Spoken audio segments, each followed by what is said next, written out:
गूंजता हूँ जो दिल में तो हैरान हो क्यों मैं तुम्हारे। কেমন আছেন সবাই? চলে আসলাম একটা সুন্দর মুহূর্ত শেয়ার করার জন্য। আমি কিন্তু এখন কুয়াকাটা সাঁওতাল পল্লীতে চলে যাচ্ছি। তো আমি সকাল সকাল উঠে একটু রেডি হয়ে নিচ্ছি। আমি কিন্তু এরকম গেটআপ বাইরে যেয়ে তেমন দেওয়া হয় না, কারণ হচ্ছে সে সিচুয়েশন বা মন কোনোটাই থাকে না। আমরা ভ্যানে করেই কিন্তু চলে যাচ্ছিলাম। আমরা ছিলাম হচ্ছে 3 জন মানুষ। প্রকৃতির সৌন্দর্য দেখার জন্যই যায়, ঠিক তেমনই আমি চলে আসছিলাম প্রকৃতির অপরূপ সৌন্দর্য দেখার জন্য।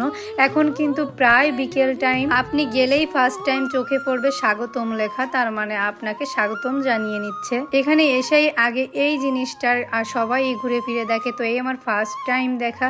তো এখানে যে মানে আমি বুঝতেই পারতেছিলাম না আসলে এটা কি, পরে জানতে পারলাম এটা আসলে কি।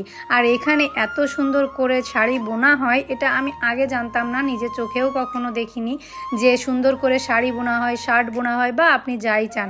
আর এখানে শো পিসগুলো দেখেন কাঠ দিয়ে তৈরি করে সুন্দর করে সাজায় রাখছে, আর এটাও অনেক বেশি সুন্দর লাগতেছিল। আর নোংরা হয়ে যায়, তো পরিষ্কার করলে তো তখন আরও বেশি সুন্দর হয়।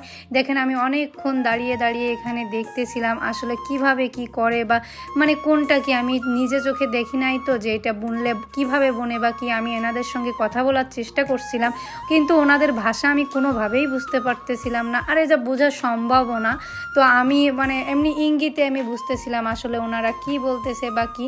আমার সঙ্গে অনেকক্ষণ ধরে কথা বলছিল। ফার্স্ট টাইম তো কথা বলতেই চাচ্ছিল না, কি কারণ হয়তো বা আমার কথা বুঝতে পারতেছিল না আর আমি তার কথা বুঝতে পারতেছিলাম না, বা অন্য কিছু ক্যামেরা দেখে বা ফোনটা দেখে হয়তো বা। দেখেন চুপচাপ আছে, আমি অনেকক্ষণ ধরে জিজ্ঞেস করতেছি এটা কি তৈরি হচ্ছে।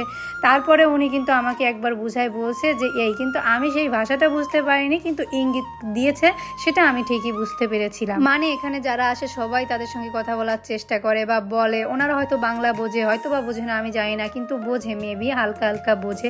তারপরে আমার অনেকক্ষণ কথা বলার পরে উনি আমাকে অ্যান্সার করতেছিল, কিন্তু আমি কিছুই বুঝতে পারতেছিলাম না, এটা আমি আগেই বললাম। তারপরে উনি আবার তার মতো কাজ শুরু করে দিল। এখানে যে আমার অনেক বেশি ভালো লাগতেছিল, আর কথার উত্তর কিন্তু সে আমাকে দিচ্ছে, কিন্তু আমি বুঝতে পারতেছি না। এরপরে আমি এখানে একটা মিরর গ্লাস দেখি, যেখানে আমি হালকা একটু শ্যুট করে নিই।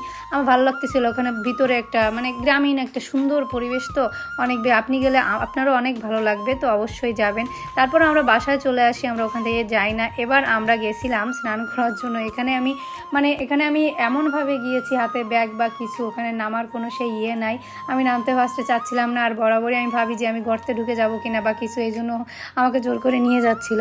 তারপরে এখানে আমরা একটু মজা টজা করলাম আর কি। এখানে গিয়ে মানুষ সৌন্দর্য দেখে আর মানুষ আমাদের দিকে তাকিয়েছিল, কেন আমি ঠিক বুঝতে পারলাম না। এরপর আমি একটু চেষ্টা করছিলাম সুন্দর মতো একটু শ্যুট নেওয়ার জন্য, আমি পরে ভিডিও এডিট করব, বাট আমি কোনোভাবেই তার ঢেউয়ের সঙ্গে পারতেছিলাম না। ঠিক যতটুকু পারছি ততটুকু আগেও আপনারা এই ভিডিও দেখছেন। তো আমার ভিডিওটা অনেক বেশি লং হয়ে যাচ্ছে। সবাই ভালো থাকবেন, সুস্থ থাকবেন, আমার জন্য আশীর্বাদ করবেন।